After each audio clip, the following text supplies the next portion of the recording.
नाबालिग से बलात्कार के विरोध में हिंदू जागरण एकता समिति ने प्रदर्शन किया। खबर बरेली से। बरेली के थाना सैनी क्षेत्र के ग्राम लोहदा में नाबालिग बच्ची के साथ हुए दुष्कर्म के मामले को लेकर हिंदू जागरण एकता समिति उत्तर प्रदेश एवं शेफर्ड टाइगर फोर्स इंडिया ने संयुक्त रूप से मुख्यमंत्री योगी आदित्यनाथ को संबोधित एक ज्ञापन जिलाधिकारी को सौंपा। ज्ञापन में कहा गया कि प्रदेश में बीते कुछ समय से लगातार मासूम बच्चियों के साथ घिनौने अपराध हो रहे हैं और शासन प्रशासन मूक दर्शक बना हुआ है, जिससे जनता में आक्रोश है। ज्ञापन में आरोप लगाया कि 27 मई 2025 को लोहदा गांव की नाबालिग के साथ हुई दुर्भाग्यपूर्ण घटना के बाद पुलिस ने आरोपी को गिरफ्तार कर पॉस्को एक्ट के तहत मुकदमा दर्ज किया, लेकिन उसके पश्चात आरोपी के परिजनों द्वारा थाने के अंदर पुलिस अभिरक्षा में आत्महत्या की घटना को अंजाम दिया गया। इसके बाद प्रशासन ने कथित रूप से पूरे मामले को भटकाने का प्रयास किया और जातीय दबाव में आरोपी को रिहा कर दिया गया। संगठनों ने आरोप लगाया कि डिप्टी सीएम के प्रभाव में पीड़ित परिवार के परिजनों और ग्राम प्रधान भूप नारायण पाल, विपिन पाल जैसे समाजसेवी जनप्रतिनिधियों को झूठे मुकदमों में फंसा दिया गया। ज्ञापन में मांग की गई कि मामले की सीबीआई या न्यायिक जांच कराई जाए, निर्दोषों को तत्काल रिहा किया जाए और जातीय साजिश रचने वालों के विरुद्ध कठोर कार्रवाई की जाए। साथ ही पीड़िता को त्वरित न्याय दिलाए। अभियोजन में तेजी लाने और पीड़ित परिवार को 50 लाख रुपए का मुआवजा देने की मांग भी की गई। ज्ञापन में चेतावनी दी गई कि यदि समय रहते निष्पक्ष कार्रवाई नहीं की गई तो प्रदेश में धरना प्रदर्शन किया जाएगा। क्या नाम भैया आपका? एडवोकेट टीसी पाल, हिंदू जागरण एकता समिति रजिस्टर्ड उत्तर प्रदेश के प्रदेश प्रवक्ता और प्रदेश महासचिव। आप हमारे प्रदेश अध्यक्ष हैं मनोज सक्सेना जी, आप हमारे राकेश सक्सेना जी प्रदेश। क्या मामला है जो आप आए आज? ये हमारे शेफर्ड इंडिया टाइगर फोर्स के जिलाध्यक्ष मंडल अध्यक्ष हैं। ये हमारी बहन सुनीता पाल जी हैं जो दादागंज से हैं और बाकी हमारे सभी साथी हैं, सब अलग अलग संगठनों से हैं, बहुत सारे संगठन हैं साथ में। क्या मामला है आज आए हम? आज का जो मामला है मैन बहुत काफ़ी समय से हम ये देख रहे हैं। सच्चाई ये है सबसे बड़ी कि जो पिछले काफ़ी समय से 3, 4, 5 महीने से जो लगातार छोटी छोटी 8 साल, 5 साल, 6 साल, 8 साल की बच्चियों के साथ जो बलात्कार हो रहे हैं। एक एग्जाम्पल के तौर पे बताता हूँ, जैसे लखनऊ के अंदर एक पुलिसकर्मी के द्वारा एक 7 साल की बच्ची को छत से फेंक दिया गया, जो सोशल मीडिया के द्वारा सारी चीज़ें सामने आ रही हैं। उसके अलावा गोरखपुर में एक 8 साल की बच्ची के साथ बलात्कार अभी 3 दिन पहले हुआ है, सोशल मीडिया पे सारी फुटेज पड़ी हुई हैं। कौशाम्बी के अंदर एक 11 साल की बच्ची के साथ में बलात्कार भट्टे पे ले जाकर के हुआ है, उसके साथ ये चीज़ें हो रही हैं। और उसके बाद में ऐसी कितनी असंख्य घटनाएं हो रही हैं बच्चों के साथ में, जो अनगिनत घटना है। और भाई बाढ़ सी आ गई है पूरी बरसात की तरह, जहाँ पर एक सबसे बड़ी चीज़ ये है जो सत्ता के ठेकेदार हैं वही संरक्षण में हो रहा है। और इस चीज़ पर सबसे बड़ा दुख इस बात का है कि जिन जनप्रतिनिधियों को हमने चुनकर यहाँ भेजा था एक समुचित राज्य व्यवस्था, एक शांति व्यवस्था और एक निष्पक्ष पूरी तरह से बनाने के लिए प्रशासन की, वही कुंडली मार करके बैठे हुए हैं और पुलिस प्रशासन के संरक्षण में ये सब हो रहा है।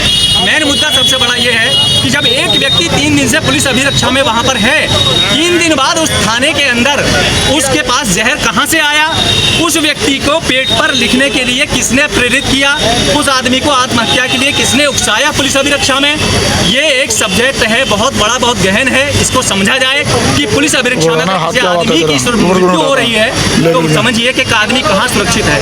प्लस इस पूरी मृत्यु के पीछे एक सबसे बड़ा कारण उस बच्ची की आबरू, उस बच्ची की असमत को पूरा दबाया गया और एक डिप्टी सीएम के द्वारा उस पर पूरी लीपापोती की गई है ब्रजेश पाठक के द्वारा, और उसमें पूरी तरह से इन्होंने पूरा उसको संरक्षण दिया है। और इससे भी बड़ी जो दुर्दांत घटना है वो ये है कि कल समाज के जितने भी लोग वहाँ गए, जो भी लोकतांत्रिक रक्षक हैं, जो शिक्षित लोग हैं, जो वहाँ उस दुख दर्द को देखने जा रहे हैं, जबकि यहाँ पर ऐसा अंधेर नगरी चौपट हो रही है। कल धारा 144 वहाँ लगा दी गई कि कोई भी उस बच्ची से मिल नहीं सकता है, कोई भी जाएगा नहीं वहाँ पर। अरे अगर इतना ही पहरा बिठाना है तो अपराधियों पर बिठाइए ना, जनता पे, पब्लिक पे क्यों बिठा रहे हैं? हमारा भारत का संविधान, अगर 3 शब्दों में बोलूँ, इस भारत का संविधान जो कहता है टू द पीपल है, बाय द पीपल है, फॉर द पीपल है। जनता के लिए है, जनता के द्वारा है और जनता का बनाया हुआ है। जितने भी ये एडमिनिस्ट्रेटिव बॉडी है, इस जनता को दिमाग में लाना पड़ेगा। ये जनता की जो एडमिनिस्ट्रेटिव बॉडी है, चाहे वो चपरासी से लेके और चाहे वो कोई भी एडीएम हो, एसडीएम हो, कोई भी एडमिनिस्ट्रेटिव बॉडी हो, चाहे वो जनप्रतिनिधि हो, ये जनता के नौकर हैं, इनको समझना पड़ेगा। दूसरा मेरा कहना यह है इस प्रेस के माध्यम से, माननीय मुख्यमंत्री योगी आदित्यनाथ जी, आपसे प्रदेश की 25 करोड़ जनता को बहुत उम्मीदें हैं। आप खामोशी मारकर और जातिवादी परिप्रेक्ष्य में ना चश्मे से ना देखिएगा। इस प्रदेश के अंदर प्रत्येक एक वर्ग ने आपको वोट दिया है, हम सब ने वोट दिया है। आप उसको समझिए और इस ताकत को, जनता की ताकत को समझिएगा। और मैं फैक्ट यही कहता हूँ, मेरा विनम्र निवेदन है कि इस तरह की घटनाएं आगे पुनरावृत्ति ना हो। दोषियों को निष्पक्ष जांच करके कड़ी सजा देनी चाहिए।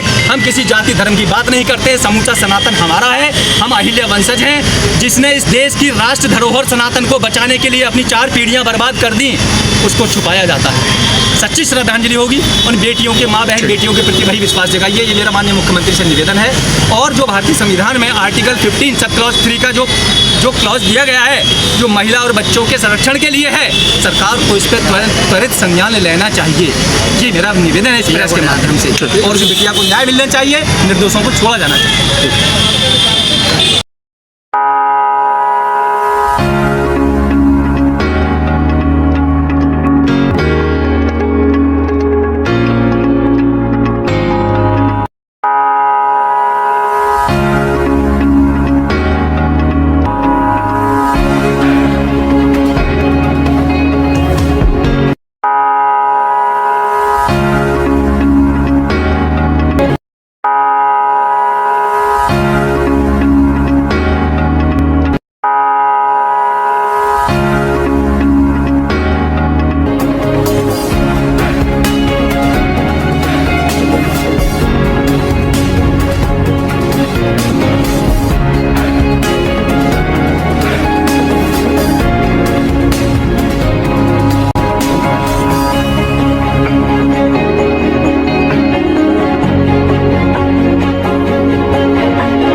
आपको हमारा वीडियो पसंद आया हो तो इसे लाइक, शेयर और सब्सक्राइब जरूर करें। देखते रहिए SKS 24 न्यूज नेटवर्क।